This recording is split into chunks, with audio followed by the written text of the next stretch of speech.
Hi hello ನಮಸ್ತೆ friends, ನೀವು ನೋಡ್ತಾ ಇದ್ದೀರಾ tech world with Panika YouTube channel. Friends, ಇವತ್ತಿನ ಲೇಬರ್ ಕಾರ್ಡ್ ಸ್ಕಾಲರ್ಶಿಪ್ ಬಗ್ಗೆ ಸಾಕಷ್ಟು ಮಂದಿ ವಿದ್ಯಾರ್ಥಿಗಳು ಕೇಳ್ತಾ ಇದ್ದಾರೆ. ಸರ್, ನಮ್ಮ ಲೇಬರ್ ಕಾರ್ಡ್ ಸ್ಕಾಲರ್ಶಿಪ್ಗೆ ಅಪ್ಲಿಕೇಶನ್ ಹಾಕಬೇಕಾಗಿತ್ತು, ಅಪ್ಲಿಕೇಶನ್ ಎಲ್ಲಿ ಹಾಕಬೇಕು ಮತ್ತು ಅದರ ಜೊತೆಗೆ ಏನಪ್ಪ ಲಾಸ್ಟ್ ಡೇಟ್ ಏನಿದೆ ಅಂತ ಕೇಳ್ತಾ ಇದ್ರು.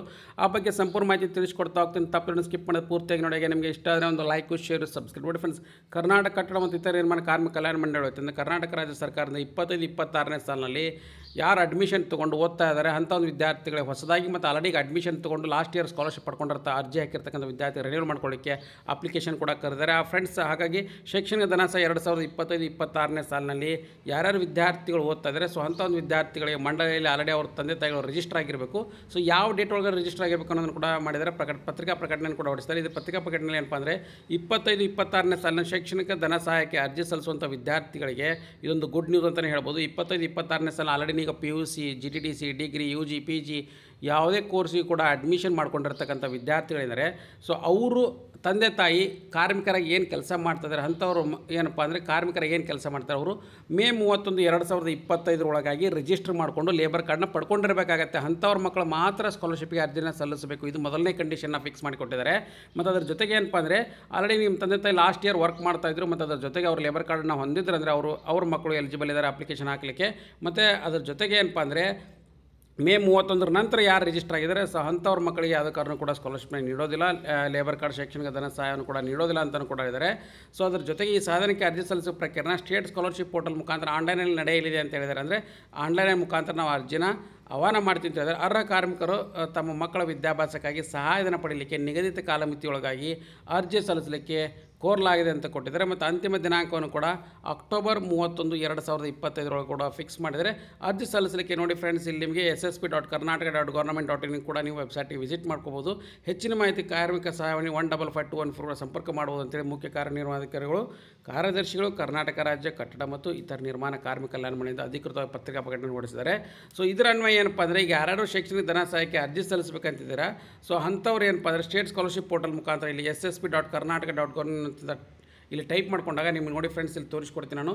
ಸೊ ಅದು ಎಲ್ಲಿ ಬರುತ್ತೆ ಏನಂತ ಸಾಕಷ್ಟು ಮಂದಿ ವಿದ್ಯಾರ್ಥಿಗಳು ಹೇಳ್ತಾ ಇದ್ರು. ನೋಡಿ ಫ್ರೆಂಡ್ಸ್, ssp.karnataka.government.in ಏನು ಈ ವೆಬ್ಸೈಟ್ ಇದೆಯಲ್ಲ, ಸೊ ಇಲ್ಲಿ ಬಂದು ಕ್ಲಿಕ್ ಮಾಡ್ಕೊಂಡಾಗ ಈ ಪರ್ಟಿಕ್ಯುಲರ್ ಸ್ಕಾಲರ್ಶಿಪ್ ಯಾರಿಗಪ್ಪ ಅಂದರೆ ಪ್ರೀ ಮೆಟ್ರಿಕ್ನವ್ರಿಗೆ ಎನೇಬಲ್ ಆಗಿದೆ ಅಂತಲೂ ಕೂಡ ತೋರಿಸ್ಕೊಡ್ತಾ ಇದೆ. ಇಲ್ಲಿ ನೋಡಿ ಫ್ರೆಂಡ್ಸ್, ರಾಜ್ಯ ವಿದ್ಯಾರ್ಥಿ ತಂತ್ರಾಂಶದಲ್ಲಿ ಅರ್ಜಿ ಸಲ್ಲಿಸುವಂಥ ಯಾರ್ಯಾರಿದ್ದಾರೆ ಮೆಟ್ರಿಕ್ನ ಪೂರ್ವದಲ್ಲಿ ಏನು ವೆಬ್ಸೈಟ್ ಬರುತ್ತೆ, ಸೊ ಆ ಪೋರ್ಟಲ್ನಲ್ಲಿ ಈ ಪರ್ಟಿಕ್ಯುಲರ್ ತೋರಿಸ್ತಾ ಇದೆ. ಮತ್ತು ಅದ್ರ ಜೊತೆಗೆ ಆಲ್ರೆಡಿ ಈಗ ಏನಪ್ಪ ಅಂದರೆ ಮೆಟ್ರಿಕ್ ನಂತರದಿತ್ತದ ಕ್ಲಿಕ್ ಮಾಡ್ಕೊಂಡ್ರೆ ಇಲ್ಲಿ ನೋಡಿ ಫ್ರೆಂಡ್ಸ್, ನಿಮಗೆ ತೋರಿಸ್ಕೊಡ್ತಾ ಇದೆ ನಾನು. ಸೊ ಮೆಟ್ರಿಕ್ ಪೂರ್ವದಲ್ಲಿ ಮಾತ್ರ ಓಪನ್ ಆಗ್ತಾ ಇದೆ. ಸೊ ಹಾಗಾಗಿ ಇದು ಮೆಟ್ರಿಕ್ ಪೂರ್ವ ವಿದ್ಯಾರ್ಥಿಗಳ ಅಪ್ಲಿಕೇಬಲ್ ಆಗುವಂಥದ್ದು. ಮತ್ತು ಅದ್ರ ಜೊತೆಗೆ ಏನಪ್ಪ ಅಂದರೆ ಈಗ 1ರಿಂದ 10ನೇ ತರಗತಿ ಯಾರ್ಯಾರು ಮಕ್ಕಳಿದ್ದಾರೆ, ಸೊ ಅವರ ತಂದೆ ತಾಯಿ ಲೇಬರ್ ಕಾರ್ಡ್ ಇದ್ದಾರೆ, ಸೊ ಅಂಥವ್ರಿಗೆ ಎನೇಬಲ್ ಮಾಡಿಕೊಟ್ಟಿದ್ದಾರೆ. ಇನ್ನೂ ಮೆಟ್ರಿಕ್ ನಂತರದ್ದು ಇನ್ನೂ ಕೂಡ ಎನೇಬಲ್ ಮಾಡಿಲ್ಲ. ಸೊ ಹಾಗಾಗಿ ನಾವು ಇಲ್ಲಿ ಚೆಕ್ ಮಾಡ್ಕೊಂಡಾಗ ಕ್ಲಿಯರಾಗಿ ತೋರಿಸ್ಕೊಡ್ತಾ ಇದೆ. ಸೊ ಅಂಥವ್ರ ಮಕ್ಕಳಿಗೆ ಏನಪ್ಪ ಅಂದರೆ ಇಲ್ಲಿ ಲಾಗಿನ್ ID ಹಾಕಿ ಅವರು ಆಟೋಮೆಟಿಕ್ಲಿ ಲೇಬರ್ ಕಾರ್ಡ್ ಸ್ಕಾಲರ್ಶಿಪ್ಗೆ ಅರ್ಜಿ ಸಲ್ಲಿಸಿ ಎನೇಬಲ್. ಇದು ಪ್ರೀ ಮೆಟ್ರಿಕ್ನವರಿಗೆ ಯಾವುದೇ ಕಾರಣಕ್ಕೂ UG, PG ಅವರಿಗೆ ಇನ್ನೂ ಕೂಡ ಎನೇಬಲ್ ಮಾಡಿಲ್ಲ. ಸೊ ಹಾಗಾಗಿ ಸಾಕಷ್ಟು ಮಂದಿ ವಿದ್ಯಾರ್ಥಿಗಳು ಕೇಳ್ತಾ ಇದ್ರು, ಸರ್ ನಮ್ಮದು ಕಾರ್ಮಿಕ ಇಲಾಖೆ ವತಿಯಿಂದ ಪೋಸ್ಟ್ ಮೆಟ್ರಿಕ್ ಕರೀತಾರೆ ಅನ್ನೋದು. ಇಲ್ಲ ಫ್ರೆಂಡ್ಸ್, ಪೋಸ್ಟ್ ಮೆಟ್ರಿಕ್ ಇದನ್ನು ಕರೆದಿಲ್ಲ, ಬಟ್ ನಿಮ್ಮದು ಕೂಡ ಕರೀತಾರೆ. ಮತ್ತು ಅವ್ರಿಗೆ ಕೂಡ ಒಂದು ಎಲ್ಲಿ ಅರ್ಜಿ ಸಲ್ಲಿಸಬೇಕು, ಯಾವ ಲಿಂಕು ಏನು ಅನ್ನೋದು ಕೂಡ ತೋರಿಸ್ಕೊಡ್ತಾರೆ. ಈಗ ಪ್ರೆಸೆಂಟ್ಲಿ ಏನಪ್ಪ ಅಂದರೆ ಲೇಬರ್ ಕಾರ್ಡ್ ಇದೆಯಲ್ಲ, ಸೊ ಅದು ಯಾರಿಗೆಪ್ಪ ಅಂದರೆ ಪ್ರೀ ಮೆಟ್ರಿಕ್ನವ್ರಿಗೆ ಎನೇಬಲ್ ಆಗಿದೆ ಅಂತ ಕೂಡ ಇಲ್ಲಿ ತೋರಿಸ್ಕೊಡ್ತದೆ ನಾವು ಚೆಕ್ ಮಾಡ್ಕೊಂಡಾಗ. ಸೊ ಹಾಗಾಗಿ ಅಂಥವ್ರ ಮಕ್ಕಳು ಯಾರು ಪ್ರೀ ಮೆಟ್ರಿಕ್ನಲ್ಲಿ ಓದ್ತಾರೆ, ಲೇಬರ್ ಕಾರ್ಡ್ನ ಹೊಂದಿರತಕ್ಕಂಥವ್ರ ತಂದೆ ತಾಯಿ ಅವರ ಮಕ್ಕಳು ಏನಿದಾರಲ್ಲ, ಸೊ ಅವರು ಪ್ರೀ ಮೆಟ್ರಿಕ್ನ ಓದ್ತಾ ಇದ್ದಾರೆ, ಅವರು ಎಲಿಜಿಬಲ್ ಇದ್ದಾರೆ. ಮತ್ತು ಅದ್ರ ಜೊತೆಗೆ ಅವರು ಲಾಗಿನ್ ಕೂಡ ಹಾಕ್ಕೊಂಡು ಸೊ ಆಟೋಮೆಟಿಕ್ಲಿ ಇಲ್ಲಿ ನೋಡಿ SSP ಆಲ್ರೆಡಿ ಅಂತ ಲಾಗಿನ್ ಆಗಿ ಸೊ ಅವ್ರ ಅರ್ಜಿನ ಕೂಡ ಸಲ್ಲಿಸ್ಬೋದಾಗಿದೆ ಫ್ರೆಂಡ್ಸ್. ಸೊ ಇದು ಪರ್ಟಿಕ್ಯುಲರ್ ಏನಪ್ಪ ಅಂದರೆ ಪ್ರೀ ಮೆಟ್ರಿಕ್ನವರಿಗೆ ಮಾತ್ರ ಎನೇಬಲ್ ಆಗಿದೆ, ಇನ್ನು ಪೋಸ್ಟ್ ಮೆಟ್ರಿಕ್ ಎನೇಬಲ್ ಆಗಿಲ್ಲ. ಸೊ ಅದು ಎನೇಬಲ್ ಆದ ತಕ್ಷಣ ನಿಮಗೆ ತೋರಿಸ್ಕೊಡ್ತೀವಿ. ಸೊ ಹಾಗಾಗಿ ಸಾಕಷ್ಟು ಮಂದಿ ವಿದ್ಯಾರ್ಥಿಗಳು ಕೇಳ್ತಾ ಇದ್ರು, ಸರ್ ಇದು ಎಲ್ಲಿ ಹಾಕಬೇಕು ಏನು ಅಂತ. ಇದು ಪ್ರೀ ಮೆಟ್ರಿಕ್ ಎನೇಬಲ್ ಆಗಿ ಕೊಟ್ಟಿದ್ದಾರೆ. ಸೊ ಫಸ್ಟ್ ಪೋಸ್ಟ್ ಮೆಟ್ರಿಕ್ನವ್ರಿಗೆ ಕೂಡ ಆಪ್ಷನ್ ಕೊಡ್ತಾರೆ, ಇನ್ನೂ ಕೂಡ ಅಡ್ಮಿಷನ್ ಪ್ರೊಸೆಸ್ ನಡೀತಾ ಇರೋದ್ರಿಂದ. ಸೊ ಹಾಗಾಗಿ ಇದು ಲೇಟೆಸ್ಟ್ ಆಗಿರ್ತಕ್ಕಂಥ ಅಪ್ಡೇಟು. ಆಮೇಲೆ ಎಲ್ಲ ಮಾಹಿತಿನೂ ಕೂಡ ನನ್ನ ಚಾನಲ್ನ ಕೂಡ ನಾನು ತಿಳಿಸ್ಕೊಡ್ತಾ ಇರ್ತೀನಿ.